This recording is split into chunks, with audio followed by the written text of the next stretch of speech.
Hi friends, welcome to my YouTube channel. ඉතින් මේ The Taste Memory with Rose මගේ YouTube channel එකට ඔයාලව ආදරයෙන් පිළිගන්නවා. ඉතින් බලමු අද මම ඔයාලත් එක්ක share කරගන්න යන්නේ මොනවද කියලා. මම අද හදන්නේ කිරි එකතු කරලා හදන රසමරස සමන් කරියක්. ඉතින් බලමු මගේ රෙසිපි එකට මේක හදන්නේ කොහොමද කියලා. අපි යමු වීඩියෝ එකට. ඉතින් අද මම මේ කරිය හදන්න මේ විදිහට ලොකු සැමන් ටින් එකක් අරගෙන තියෙනවා. අපි දැන් මේ ටින් එක කඩලා කැලේ ටික වෙන් කරලා පැත්තකින් තියාගමු. ඒ වගේම මේ කරිය එක හදන්න අවශ්‍ය අනිත් අමුද්‍රව්‍ය මොනවද කියලා අපි බලමු. මේ විදිහට කපාගත් ලූණු, මාළු මිරිස්, තක්කාලි, ඩම්පෙසා කරපිංචා වගේම පොඩි ගොරක කැලි දෙක තුනක් අවශ්‍ය කරනවා. ඉතින් මම අද මේ කරිය එක හදන්න යන්නේ මේ විදිහට මැටි හට්ටියක. අපිට මේ කරිය එක හදන්න පොල් ටිකක් අවශ්‍ය කරනවා. අපි පොල් කිරි ටික සූදානම් කරගෙන මේ විදිහට මැටි හට්ටියට එකතු කර ගන්නවා. අපි මේ වෙලාවේදී ලිපොන් කරන්නේ නැහැ. 3-5 ටික අමුද්‍රව්‍ය ටික ඔක්කොම එකතු කරාට පස්සේ තමයි අපි ලිපොන් කරගන්න ඕනේ. මේ විදිහට මම මේ පොල් කිරියකට කපාගත් ලූණු, ගොරක කැලි දෙක තුනක්, මාළු මිරිස්, ඒ වගේම කරපිංච එකතු කරගන්නවා. ඔයාලට පුළුවන් මේකට අමු මිරිස්, කොච්චි උනත් පාවිච්චි කරන්න. මම මේ වෙලාවේදී එකතු කරගත්තේ මාළු මිරිස්.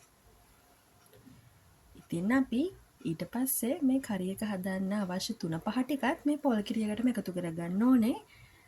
දැන් මම මේ වෙලාවේදී කහ කුඩු ස්වල්පයක්, ඒ වගේම මිරිස් කුඩු ස්වල්පයක්, ඒ වගේම අමු තුන පහ කුඩු ස්වල්පයක් එකතු කරගන්නවා. ඊට පස්සේ අපි මේ 3-5 එකතු කරගත්තු පොල් කිරියක හොඳින් කලවම් කරගෙන ඊට පස්සේ තමයි ලිපොන් කරන්න ඕනේ.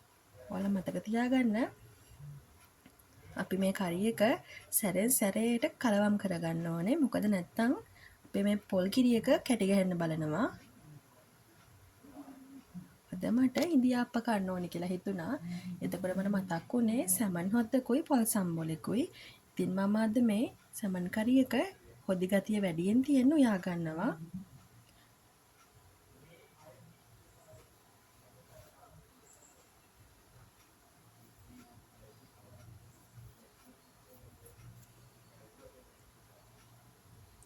දැන් මම මේ වෙලාවේදී ලිපොන් කරලා මේ විදිහට මේ කරිය කුයා ගන්නවා. මතක තියාගන්න සැරෙන් සැරට මේක කලවම් කරන්න ඕනේ කියලා. මොකද නැත්තම් මේක කැටි ගැහෙන්න බලනවා. මේ වෙලාවේදී මම කුරුඳු පොතු, කරදමුඟු, කරාමු නැටි, වංගෙඩිය කොටලා අරගෙන මෙන්න මේ විදිහට අපේ පොල් කිරියකටම එකතු කරගන්නවා. ඊට පස්සේ ආයමත් මම මේ විදිහට හොඳින් කලවම් කරගන්නවා. ඒ අතරේදී මම උළුහාල් ස්වල්පයකුත් මේකට එකතු කරගන්නවා. අපිට තව මේ හොදි එක හදන්න අවශ්‍ය වෙනවා සුදු ලූණු සහ ඉඟුරු කෑල්ලක්. අපි මේක කොටලා පැත්තකින් තියාගන්නවා. අපි මේක එකතු කරන්නේ අන්තිමට.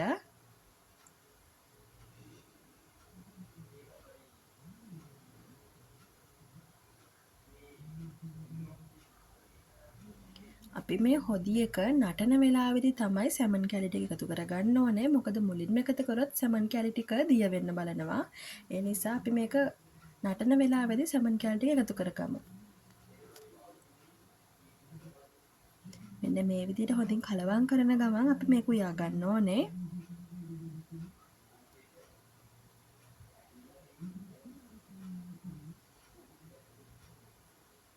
දැන් ඔයාලට පේනවා නේද මේ හොදි එක නටන විදිහ. මේ වෙලාවේදී මම සැමන් කැලි ටික එකතු කරගන්නවා.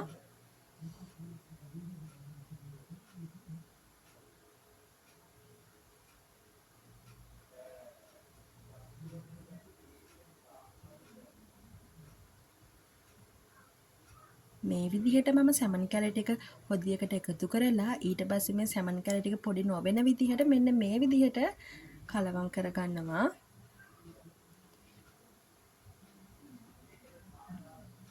ඊට පස්සේ අපි මේකට එකතු කරගන්න ඕනේ අපි කලින් ලෑස්ති කරගත්තු තක්කාලි, ඒ වගේම රම්පෙ ටික.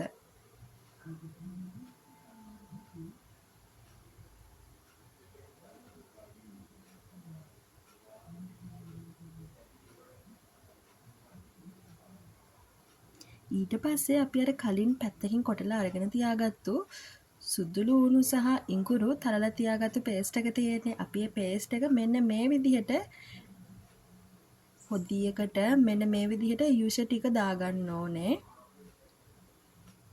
අපි මේකට අද පාවිච්චි කරන්නේ මේ ඉඟුරු සහ සුදුලුණු වල යූෂ ටික විතරයි. ඊළඟට අපි මේකට ගම්මිරිස් කුඩු ස්වල්පයකුත් එකතු කරගන්නවා. ඔයාලගේ සැර රසය අනුව ඔයාලා ගම්මිරිස් කුඩු එකතු කරගන්න. ඊට පස්සේ මම මේ ඔක්කොම ටික මෙන්න මේ විදිහට හොඳින් කලවම් කරගන්නවා.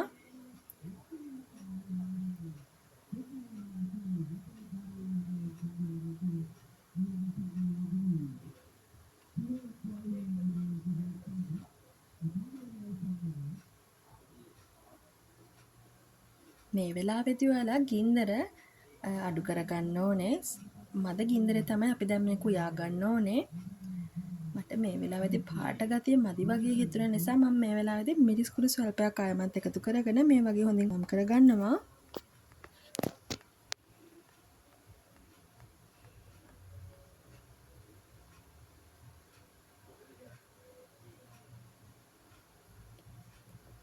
ඊට පස්සේ මම මේ වෙලාවේදී ලුණු කුඩු ටික එකතු කරලා මේ වෙලාවේදී මේ හොද්දේ රසය කොහොමද කියලා බලනවා.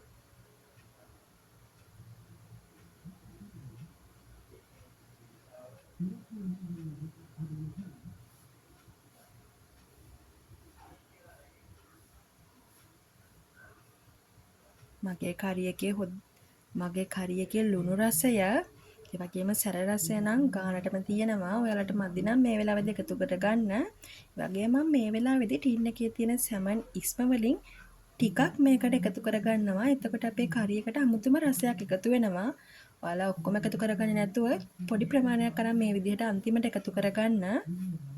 ඊට පස්සේ ආයමත් මම මේක හොඳින් කලවම් කරගන්නවා.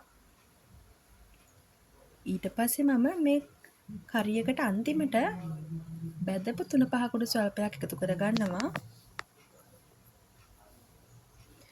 ඊට පස්සේ ආයමත් මම මේ විදිහට මේ ඔක්කොම ටික හොඳින් කලවම් කරගන්නවා.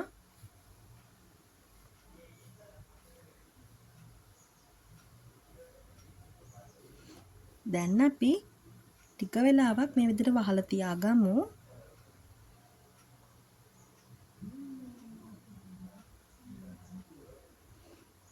දැන් ඔයාලට පේනව නේද මේකේ තියෙන රස පාට. මම දියාප්ප කන්න හින්දා මේක මේ විදිහට හොදි ගතිය ටිකක් වැඩිපුර තියාගන්නවා. ඔයාලට තව හොදි ගතිය හින්ද ගන්න අවශ්‍ය නම් ඔයාලා මේක හින්දලා අරගන්න.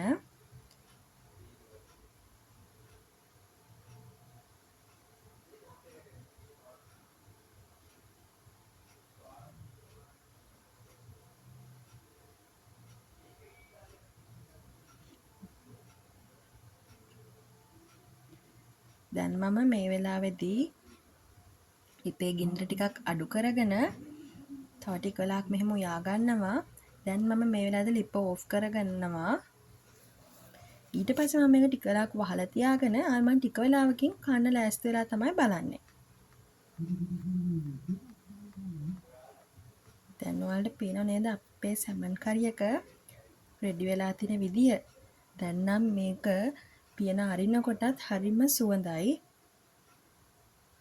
ඒ වගේම රස පාටට පේනවා වගේම ඇත්තටම මේක කාලා බලනකොටත් හරිම රසයි. ඉන්දියාප්පත් එක්ක මේක කද්දී මාරම රසයි ළමයි.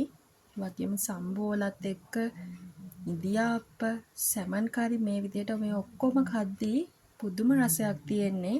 ඔයාලත් අනිවාර්යෙන් මේක try කරන්න. ඔයාලගේ හොදි අවශ්‍ය ප්‍රමාණයට ඔයාලා තියාගන්න. මට අද මේක ඉන්දියාප්ප කන හින්දා තමයි මම මේ විදිහට හොදි ගති ටිකක් වැඩිපුර තියාගත්තේ. දැන් ඉතින් අපේ සැමන් කරි එක මේ විදිහට රෙඩි වෙලා තියෙනවා. දැන් ඔයාලට පේනව නේද මේකේ තියෙන රස පාට. මේ තියෙන්නේ මම අද හදපු කිරි දාලා හදපු මගේ රසම රස සැමන් කරි එක. ඔයාලත් මේ වගේ රෙසිපි බලන්න කැමති නම් මගේ channel එක subscribe කරන්න, like කරන්න, comment කරන්න, ඒ වගේම share කරන්න. ඔයාලත් මගේ මේ රෙසිපි එක try කරලා බලන්න. අනිවාර්යයෙන්ම try කරලා බලන්න.